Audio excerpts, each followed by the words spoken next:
Assalamualaikum warahmatullahi wabarakatuh. Nama saya Muhammad Hashim dari kelas 1 IA 23 dengan NPM 50421982. Di sini saya akan mempresentasikan tentang kimia larutan, larutan elektrolit, dan non-elektrolit.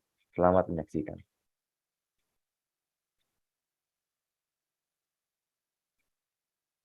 Jadi materi yang akan saya bacakan di sini, ya ini yang pertama, mengetahui apa yang dimaksud dengan kimia larutan. Yang kedua, mengetahui fungsi larutan elektrolit dan non-elektrolit. Yang ketiga, dapat membedakan larutan elektrolit kuat dan lemah, serta larutan non-elektrolit. Yang keempat, mengetahui contoh-contoh larutan elektrolit dan non-elektrolit. Dan yang kelima, mengetahui penurunan titik beku larutan elektrolit dan non-elektrolit. Apa sih larutan itu? Dalam kimia, larutan adalah campuran homogen yang terdiri dari dua atau lebih zat. Zat yang jumlahnya lebih sedikit dalam larutan disebut zat larut atau solid. Sedangkan zat yang jumlahnya lebih banyak daripada zat-zat lain dalam larutan disebut pelarut atau solvent. 1. Larutan elektrolit. Larutan elektrolit adalah larutan yang terdapat zat-zat yang membentuk ion-ion ketika dilarutkan dalam air, menghasilkan larutan yang menghantarkan arus listrik dengan memberikan gejala berupa menyalanya lampu pada alat uji atau timbulnya gelembung gas dalam larutan. Beberapa macam larutan elektrolit yaitu berupa asam, basa kuat, dan garam. Yang tergolong elektrolit kuat. Yang pertama ada asam kuat yakni HCl, HClO3, HClO4, H2SO4, dan HNO3. Basa kuat, basa golongan alkali dan alkali tanah, yakni ada NaOH, KOH, CaOH2, MgOH2, dan BaOH2. Garam-garam yang mempunyai kelarutan tinggi, yakni ada NaCl, KCl, Ki, dan Al2SO43. Berdasarkan daya hantar listriknya, larutan elektrolit dapat dibedakan menjadi larutan elektrolit kuat dan larutan elektrolit lemah. A. Larutan elektrolit kuat, yakni seluruh molekulnya terurai menjadi ion-ion atau terionisasi sempurna. Pada persamaan reaksi, ionisasi elektrolit kuat ditandai dengan satu arah panah ke kanan dengan harga derajat ionisasi adalah 1, atau alfa sama dengan 1. Ciri-ciri larutan elektrolit kuat pada rangkaian alat uji, yakni yang pertama nyala lampu terang, molekul netral pada larutan hanya sedikit atau tidak sama sekali, gelembung gas banyak, dan menghasilkan banyak ion. B. Larutan elektrolit lemah. Pada elektrolit lemah, tidak semua molekulnya terurai menjadi ion-ion atau ionisasi tidak sempurna. Sehingga dalam larutan hanya ada sedikit ion-ion yang dapat menghantarkan arus listrik. Dalam persamaan reaksi, ionisasi elektrolit lemah ditandai dengan panah dua arah bolak-balik dengan harga derajat ionisasi lebih dari 0 tetapi kurang dari 1. Ciri-ciri larutan elektrolit lemah pada rangkaian alat uji, yakni nyala lampu redup, netral dalam larutan banyak, gelembung gas sedikit, dan menghasilkan sedikit ion molekul. Yang tergolong elektrolit lemah. Pada asam lemah ini ada CH3COOH, HCN, H2CO3, dan H2S. Pada basa lemah yakni Na4OH dan NiOH2.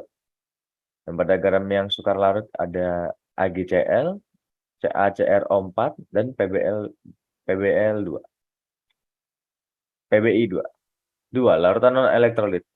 Larutan non-elektrolit adalah larutan yang terdapat zat-zat yang berupa molekul ketika dilarutkan dalam air, menghasilkan larutan yang tidak dapat menghantarkan arus listrik dengan memberikan gejala berupa tidak ada gelembung dalam larutan atau lampu tidak menyala pada alat uji. Mengapa dikatakan larutan non-elektrolit? Karena tidak ada molekul yang terurai menjadi ion-ion atau tidak terionisasi, sehingga dalam larutan tidak ada ion-ion yang dapat menghantarkan arus listrik. Dengan harga derajat ionisasi adalah 0 atau alfa sama dengan 0. Ciri-ciri larutan non-elektrolit pada rangkaian alat uji, yakni lampu tidak menyala, netral dalam larutan banyak, tidak terdapat gelembung, dan tidak ada molekul yang terurai menjadi ion-ion. Yang tergolong dalam non-elektrolit yakni contoh larutannya adalah gula, etanol, urea, glukosa, isopropil alkohol, pentanol, heksadektanol, dan seterusnya. Ya. Contoh soal. Manakah di antara larutan-larutan berikut yang merupakan konduktor listrik terbaik?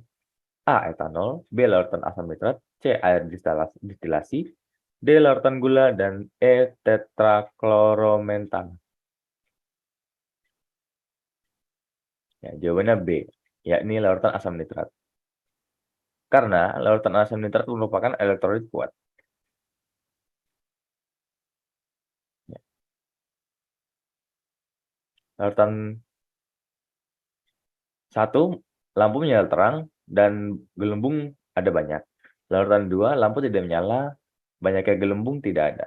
Larutan 3, lampu redup, banyaknya gelembung sedikit. Dan larutan keempat, lampu tidak menyala, banyaknya gelembung. Pada hasil percobaan daya hantar listrik dari beberapa larutan, dari data di atas, pasangan yang termasuk elektrolit kuat dan elektrolit lemah berturut-turut adalah A1 dan 2, B1 dan 3, C1 dan 4, D2 dan 4, dan E3 dan 4. Jawabannya adalah B, yakni 1 dan 3. Sifat koligatif larutan elektrolit dan non-elektrolit. Sifat koligatif larutan adalah sifat larutan yang tidak bergantung pada jenis zat terlarut, tetapi bergantung pada banyaknya jumlah partikel zat terlarut dalam larutan. 4 sifat koligatif yang berhubungan dengan larutan. 1. Penurunannya tekanan uap atau delta P. 2. Penurunan titik beku atau delta TF. 3. Kenaikan titik titik atau delta TB. Dan tekanan osmotik. Penurunan titik beku. Titik beku suatu zat cair adalah suhu di mana tekanan uap zat cair sama dengan tekanan uap larut murninya. Selisih antara titik beku larutan dengan titik beku pelarut murninya disebut penurunan titik beku larutan. 1. Larutan non-elektrolit.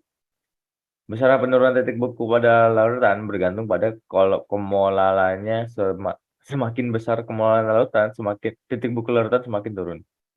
Ini delta TF sama dengan M kali KF. Delta TF sama dengan TF pelarut dikurang TF larutan. Dengan keterangan TF pelarut dalam kurung TF derajat kurung tutup sama dengan titik beku pelarut. TF larutan sama dengan titik beku larutan. Delta TF sama dengan penurunan titik beku larutan. M sama dengan molalitas. Dan KF sama dengan ketetapan penurunan titik beku molal. Contoh soal. Berapakah titik beku larutan yang terbuat dari 10 gram urea CONH2 dalam 100 gram air dengan massa molar urea 60 gram per mol dan KF air sama dengan 1,8 derajat Celcius per M. Ya, penjelasannya itu mol urea sama dengan massa urea dibagi ml urea dengan 10 gram dibagi 6 gram per mol sama dengan 0,17 mol. Molalitas ureanya itu mol urea dibagi massa air dengan yakni 0,17 mol dibagi 0,1 kg, yakni 1,7 M. Dengan rumus TF sama dengan M kali KF dan sama dengan 1,7 dikali 1,86 dan hasilnya 3,16 derajat Celcius. Dan delta TF sama dengan 0,C dikurang 3,16 sama dengan min 3,16. Jadi, larutan tersebut memiliki titik beku 3,16 di bawah 0 derajat atau pada minus 3,16. 2. Larutan elektrolit. Dengan rumus delta TF sama dengan M kali KF kali I. Delta TF sama dengan M kali KF kali 1 plus N min 1 alfa. Dengan keterangan, delta TF merupakan penurunan titik beku larutan, M sama dengan molalitas, KF sama dengan ketetapan penurunan titik beku molal, dan I adalah faktor Van 't Hoff. Penerapan penurunan titik beku terhadap dalam kehidupan sehari-hari. Yang pertama, membuat campuran pendingin sebagai bahan pembuatan es putar. Yang kedua, membuat zat anti beku pada radiator mobil. Yang ketiga, mencairkan salju di jalan raya. Yang keempat, anti beku dalam tubuh hewan. Dan yang kelima, menentukan massa molekuler relatif atau MR. Ya, sekian dari saya. Kurang lebihnya mohon maaf. Wassalamualaikum warahmatullahi wabarakatuh.